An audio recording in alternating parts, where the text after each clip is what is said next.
See you. Order. Well, I did not make the comments. Bill is not about taking away rights. It is about giving opportunity. Good, ladies and gentlemen, good evening and welcome to Citizen A, where we wrap the week's current affairs with a panel of bloggers and opinion shapers. Joining me tonight, here's the Associate Professor at the School of Communication Studies at AUT, Media Oracle, Dr. Wayne Hope, and she is the Deputy Mayor of the Auckland Super City, the most powerful female politician in New Zealand, Penny Hulse. Welcome to you both. Coming up tonight, Issue 1, is the Super City a super city of poverty? Issue 2, what does the next Labour leader need to do to lift Labour's fortunes? And Issue 3 tonight, are vast increases in public transport fares acceptable when Auckland Transport has so many staff paid over $100,000 per year? Plus, we'll end the show on a final word, but let's kick things off tonight with Issue 1. Last week, AUT researchers released their report on the Auckland Super City, and the results in terms of inequality were astounding. 18% of Aucklanders claim they don't have enough money. The national average is 14%. For the period 2008 to 2010, Auckland region individual income inequality increased from 100% to 109%. In the year 2011 to 2012, 20% of Aucklanders didn't visit the GP when they wanted to. And in 2010, 17% of Auckland's children lived in overcrowded housing. Wayne, why has inequality increased in Auckland? Well, let me tell you a story, and I think this story really sums it up. When I first came to Auckland in the late 70s, I lived in Ponsonby. The place I lived in used to be lived in by the headhunters. The Unemployed Rights Centre was on Ponsonby Road, and there was a lot of Maori and Polynesians living there. And then they sort of got excommunicated out to Manureira, Aitara and other places. Gentrified. And then we had the big do-ups all around town, all around Ponsonby and Freeman's Bay. And so you had a kind of a racial class apartheid taking place. Now, more recently, the first generation of gentrifiers have been selling their properties for astronomical amounts of money. And so if you want to buy into Ponsonby and Freeman's Bay now, you actually have to be a millionaire, not just middle class. Now that tells you everything. It means that there's a growing social polarisation, not just between the well-off and the not well-off, but a growing polarisation between the middle class and the super rich. Right. Now the basic division in Auckland is between those who own their property and those who have to pay a mortgage or rent. And then within that, the tiny elite who run Auckland are those who own multiple properties and are not owing mortgages to anybody. So it's basically, as Marx might have said, it's the relation between property owners and non-property owners which underpins inequality in Auckland. And I'll just explain to you how it's got worse. Can I tell you? You know where the bird cage is down the bottom of Franklin Road? That used to be a working class pub called the Rob Roy. You know that place that John Banks got part ownership of on College Hill Road, the Cavalier? There used to be a working class pub called the Suffolk. I could go on. What's happened is that working class people, Maoris and Polynesians, have been driven out of the inner city Auckland and its environs, and that's one of the reasons for the inequality. Penny, the unemployment rate for Auckland is 7.3%, double what it was 5 years ago. For 15 to 24-year-olds, it's 19.8%. For Māori youth, it's 26%. And for Pacifica youth, it's a staggering 31%. Is Auckland super city a super city of poverty? The whole of Auckland has always faced this huge divide between rich and poor, and I absolutely agree with everything Wayne has said. The key thing that we need to address is when we look at the new Auckland, we can't lose sight of particularly the south and the west. That's where our focus needs to be.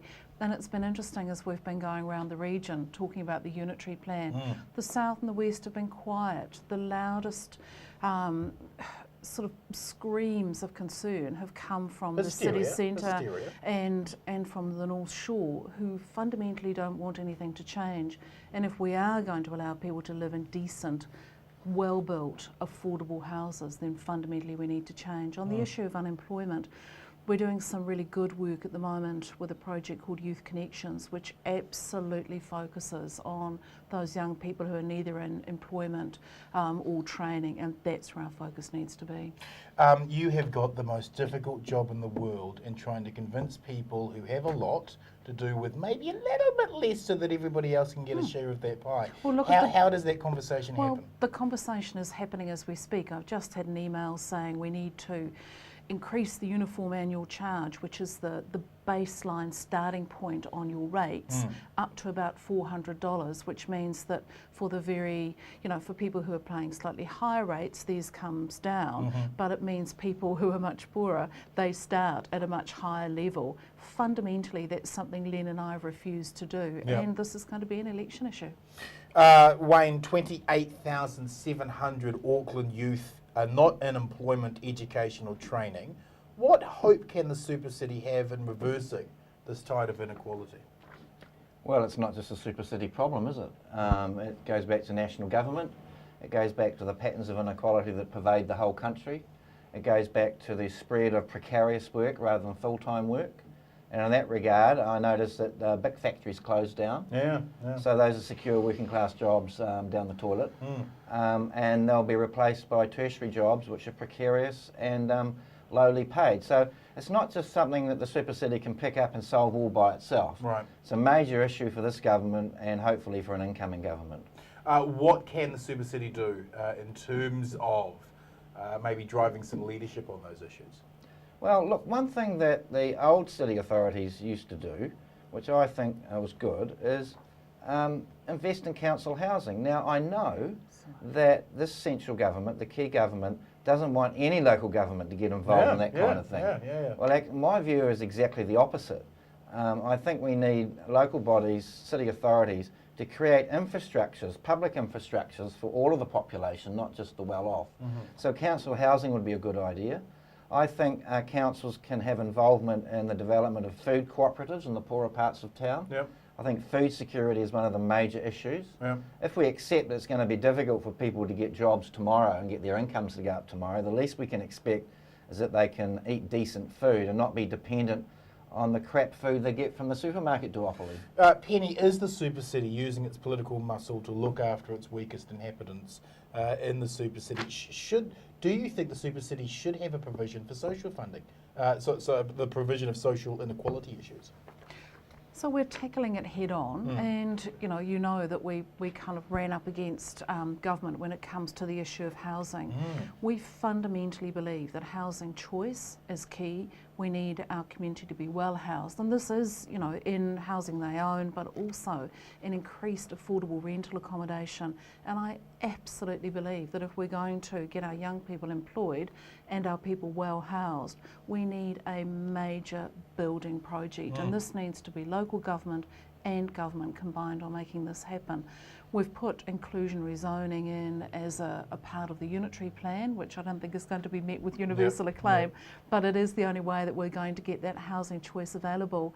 And let's not forget that this isn't just about our young families, it's about our older people who are kind of then re-entering that kind of poverty trap as well. So, basically, for me, housing for the next 3 years of this council needs to be the absolute focus. Could you see a time when the super city is actually providing social services? So we already do provide housing for older adults for the councils who didn't sell off their older adult housing. We are, and this is with the review of the Local Government Act and the removal of the well-beings, which just seems bizarre. I mean, local government entirely exists to look after the well-being of their communities. The Auckland provision allows us to keep doing that. So we already do fund what could be seen as social service provision.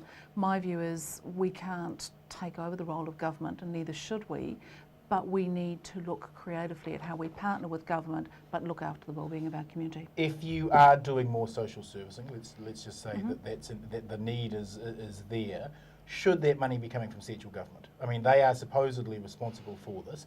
Maybe the better providers for that are the super city. You've got more of a hands-on, you know the issues, and you're local. If the Southern Initiative, which has kind of languished for 3 years, and I'm really keen to pick it up in the next 3 years and really get it working, if that works in the way that it should, the council works together with the community to correctly identify the things the community want to see happen, and then we simply go to government and say, this is the ask, fund this so that it's, you know, at the moment we've got government funding a whole lot of things in a piecemeal fashion that aren't making a transformative difference. The community know where this should be spent, and that's the role of the council to help facilitate that. Final question to both of you. Auckland City Council has 1,500 employees that are paid less than the living wage, 601 staff paid over $100,000, 103 staff paid over $150,000, and 41 staff paid over $200,000. Council's part of the problem here, aren't they? Yeah, this is part of the super city. I guess for those top level council elites, or those who answer to the council, it's about whether they do answer to the council, isn't it? I mean, I don't mind paying somebody a big number if they can help solve our transport woes. Right. It's really what are they doing is the big issue here. 1,500 employees working less than the living wage. They need the living wage, don't they? Next week, my committee meets. Living Wage Aotearoa is going to speak to us. I'm hoping that the councillors will support me in our push for the living wage to be paid. You want to see that everyone. happen? Absolutely, it's a no-brainer. So hopefully we can lobby the councillors and get them to agree. Fantastic. Thank you, panel. Moving on with our second issue tonight, the Labour Party leadership quest for unity has broken down in its final days of campaigning with a bizarre insinuation of homophobia by Claire Curran against Team Cunliffe. The opinion polls clearly state a vast preference for David Cunliffe, but will the anyone but Cunliffe faction, who backed a dead leader for 20 months, manage to snatch defeat from the jowl of the Wellington Beltway? Penny, columnist Tracy Watkins suggests that the animosity within caucus against Cunliffe means there's no way a functioning opposition can emerge. You have to juggle factions on council. How do you do it successfully? I'm kind of lost for words with what seems to be happening in the Labour Party. I've worked with David for years and I'm unapologetically a fan. For God's sake, from those of us just slightly 1 degree on the outside, get your act together, start looking at what's good for the Labour Party, start putting out a vision for a viable left, and start painting the picture of what a Labour government will do. The average community people out there are irritated beyond belief with infighting. They hate it. Make it stop. Get together, get in a small room and sort it out. So how do you do it at council level? I mean, you've got people in that room who I'm sure you can't tolerate, but you've got to cut a deal with them, right? You do, and some of that is about saying, hang on, it's not about us inside this room. Outside those windows are the community that we serve. Concentrate on them and get over yourselves. And occasionally it is getting a few people in a very small room and making that point. Wayne, how desperate are Team Robertson to be pulling these types of tactics? Yeah, I think these kinds of tactics show that they're behind in the branches and in the unions. Right. And they're a bit worried about what's going to transpire. Look, this leadership contest is really like a general election in disguise, because I think the dotted line between the centre left and the centre right is not between National and Labour. It runs straight down through the Labour Party. And the right-wing faction in caucus who supported Shearer and others, some of the Labour Party business backers perhaps, that's on the right of the party. And now we've got the left of the party, whom Cunliffe is identifying with, the branches, most of the branches and the unions. So we've got a real battle on our hands here. And who actually wins this battle will have a huge influence on the general election. See, the dotted line goes down through the middle of the Labour Party. If Robinson wins, despite the fact that Cunliffe has major support among unions and branches, in my view it could all but scupper the party, and it will damage their credibility among a whole swathe of voters. Support for the Green Party will go up, and there will be long-term problems for the Labour Party. So they've got a real issue here.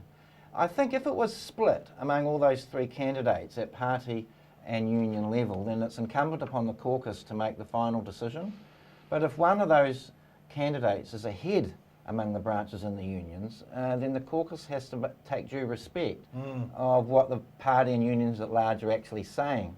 And the evidence I'm seeing so far is that's not always the case, or not actually the case with a lot of the caucus MPs. And it's the Labour Party as a whole that's going to suffer from this. Penny, why does the left have such a problem with unity? We just don't do it very well.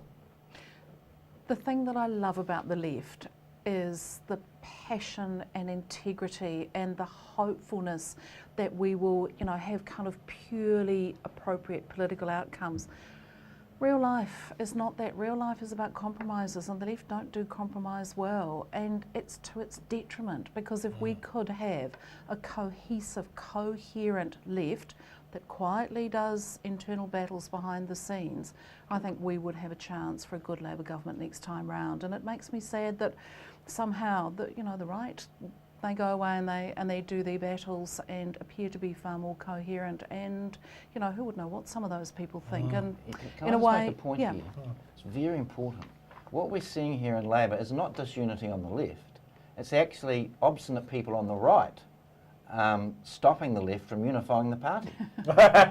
John Armstrong's very, very vocal, isn't he, about No, and that is the a right-wing fair- that pundits. is a fair Patrick point. Gower is quite good, isn't he? But that's Yeah. actually the case. That's, It's not disunity within the left. It's left versus right within the Labour Party. That's the real formulation. Wayne, if the membership and affiliates are clearly in favour of Cunliffe, but the caucus vote in Grant and he wins, what happens? Your guess is as good as mine. I'd say right now there's going to be furious lobbying going on. Remember, this is the first time Labor's had to decide a leader in this way since the Constitution was changed. So there's going to be all sorts of grey areas about what's allowable and what's not, what's constitutional and what's not. So this game's got a long way to go. Look, I can't actually tell you that because I'm not sure what percentage of support Cunliffe needs in caucus. He doesn't need all of them. But No. But I'm not sure what percentage of support he will actually need. Yeah. And we won't know until all the votes from the different areas are counted on Sunday. So I just hope the returning officers are ethical and doing a good job. Is it going to get messy? The odds are yes. Are they going to be... I think Patrick Gower is suggesting that if Cunliffe wins, it's going to be Cunliffe's butcher shop, and that lots of people are going to be culled from that front bench in the middle parts. Would some people be expecting demotions? No, I think obviously those who have been resolutely opposed to Cunliffe right from day one and who've been orchestrating the campaign against him, they can't expect favourable treatment. Surely. But if I was David Cunliffe, I'd be reasonably ecumenical to a lot of the others. The ones in the middle who have just gone along with the troublemakers. Yep. I would actually offer them a few baubles and say, come over to my side. If he actually prevails, he doesn't have to be totally vindictive except for the hardcore against him. I heard that Trevor Mallard said that he would resign if Cunliffe won, which is a hell of a 2-for-1 special if you consider Well, actually, that would be a real plus for the Labour That's Party, right, that's because right. he was in charge of their campaign last time, and look where that got them. Final question of both of you, who's going to win? I'm absolutely clear David should and will win. If it's a clean fight, Cunliffe will win, but I don't know if it's a clean fight. Thank you, panel. Moving on with issue 3 tonight, Auckland Transport has decided to add price gouging to their list of hate crimes against the public transport using population of Auckland, with a crippling jump in price fares for a universal ticket system most users haven't even seen yet. Wayne, should Auckland Transport be allowed to remain a law unto themselves? Well, first of all, I use Auckland Transport, and my understanding is that the fares are going up for some classes of users but not for others, and maybe some using some bus companies and not others, some using some routes and not others, so we need to get that clear. But what I do know is that you're going to have pressure points on price, and if you go above a certain pressure point, people won't use the system. And I had a vivid experience of this when I was in Bangkok. Now, I had originally been in Bangkok before, and they didn't even have a decent public transport system in the underground. And then they built an underground, which is pretty good. But the prices of the underground were such that only the middle and upper middle classes and rich could use it. And here's one of the most populous cities on the planet, and I well remember just how empty the subway was. Right. So there's your problem if we don't keep an eye on it. There's going to be price points below which public transport users will fall quite dramatically. And those graphs have got to be really well organised in advance before you get a public relations disaster on your hands. Are you concerned with it being a CCO that we don't really have a hell of a lot of control over Auckland Transport? Well, as I said earlier in our discussion, the CCOs themselves might be an issue in terms of what is their answerability to an elected council, or are they operating as if they're a law to themselves? I mean, that's the issue. I think what's needed here is some real research to find out what the price points are, rather than people taking a guess and then finding out there's a big fall off in public transport use, and then not being able to get it back. I think what Mike Lee said in the paper is really important. If, say, students can't afford to use longer routes, then they lose the habit of public transport use and you won't get it back again. That's a good point. That's a really good point. Penny, I can't see how or why 181 of Auckland Transport's management team deserves salaries in excess of $100,000, especially when their drivers are paid a pittance and have to threaten strikes to get crumbs. What's going on there? So Wayne made the point really well before. It's not so much the senior management and what they get paid. You know, when you look around our senior people in our traffic engineers in Auckland Transport, it's a United Nations. I mean, there aren't an awful lot of traffic engineers being trained in New Zealand, so you know these are people from all around the world, and these are international prices or wages they get paid. Okay. So let's not get too distracted by that. The key thing is that we have the right people for the job to actually resolve what are a huge set of problems. The fundamental problem, and I know I've said this before, is that Auckland Transport as a CCO is one step removed from, number one, the community, and number two, from political control and feedback. And this is where I think we've got that disconnect happening. Yes. One of the first jobs that Len is going to do when he gets back, and he will, is to do a CCO review. And it's never made sense for me that Auckland Transport sits outside of the council family as a separate organisation, and I think that's where we need to start. The critical thing is that we do have some very big bills to pay to get public transport working, and we need to work out that split between government funding, the private motorist funding public transport, and how much the public transport user pays. And again, I absolutely agree. It's the way that we make that very, very tricky formula work so that you're rewarding people who use public transport. They're paying the right amount, but there's a recognition by private car users that anyone who uses public transport is actually benefiting them. So we can't get the squeals when we look at regional petrol tax and cordon charging and all those sort of things. That's right. So we've got our key thing is to wrangle the big beast of where the right price sits and how we manage the formula. So the council has gone back to Auckland Transport and said, look, we're worried about the increase in prices. Yep. Can you come back to us with some more flexible pricing regimes, particularly for our students, because they're the ones who are being hit the hardest. And surely also, if we're able to, we've got a gold card for older Aucklanders, older New Zealanders who can use the public transport off peak for free. What about the beneficiaries? What about the people who are actually financially reliant on public transport over and above cars? Hard one. 20 million to 30 million if we put all our students on the same level as concession that they get on the Northern Busway. I would say that sounds pretty good to me.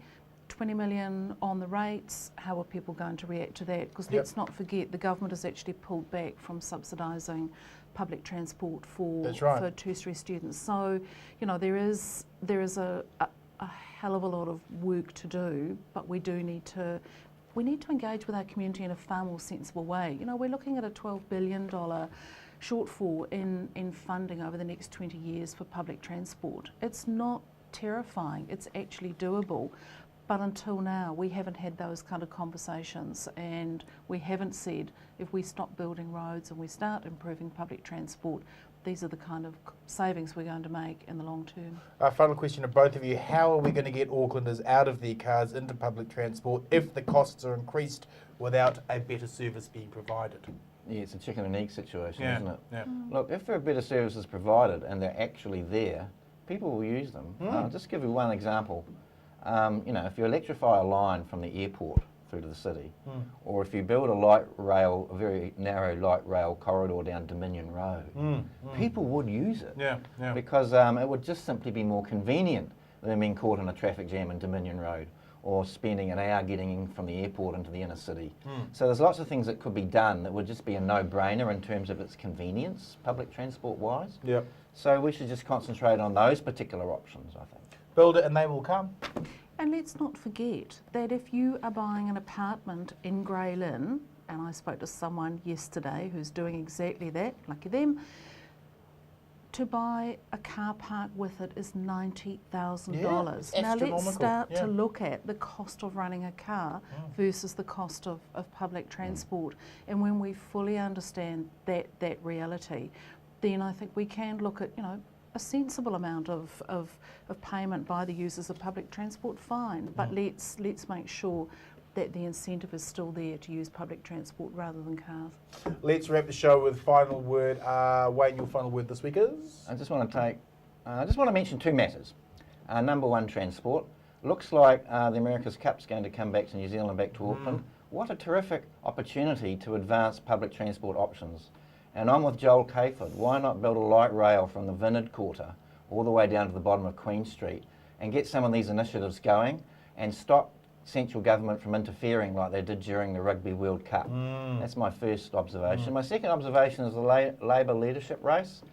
Mr Cunliffe keeps being called arrogant and so on. Look, what this is all about is anti-intellectualism. The guy went to Harvard, he performed with distinction. You have to have a sense of gravitas to do that, and if that's arrogance, then so be it. It's anti-intellectualism, especially within the Labour caucus. That's all it is. And he's performed well at an elite university institution, and we should value him for it, rather than getting into New Zealand's typical sense of prejudice against people who are too high for their horses because they've got a brain. Amen. Penny, your final word? I couldn't decide between the unitary plan or the resource management action. I just have to say, hallelujah. It looks like the government might be doing some back down on RMA changes, and I couldn't be more delighted. We put in some fairly strong submissions saying exactly that, and it looks like it might be happening. Secondly, we've landed the unitary plan, and now it's heading out for notification. 22,700 pieces of feedback. Hundreds and hundreds of meetings, and I believe, although we didn't quite get to the place I would have liked, with far more intensification, we are building a city for the future that is actually going to support public transport and hopefully start to redress some of those inequalities that exist with who can live where. Well done, well done.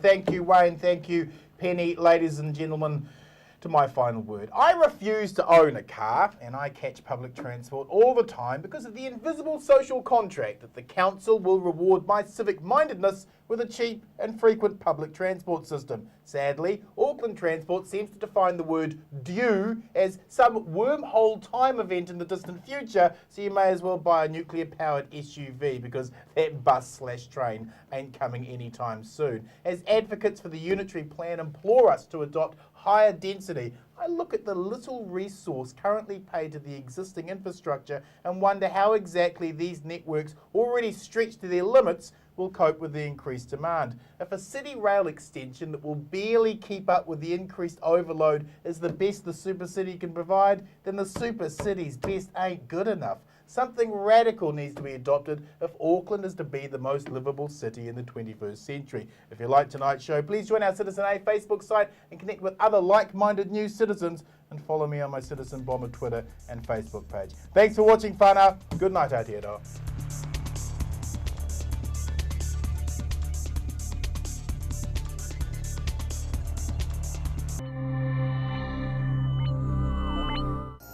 Supporting local content so you can see more of New Zealand on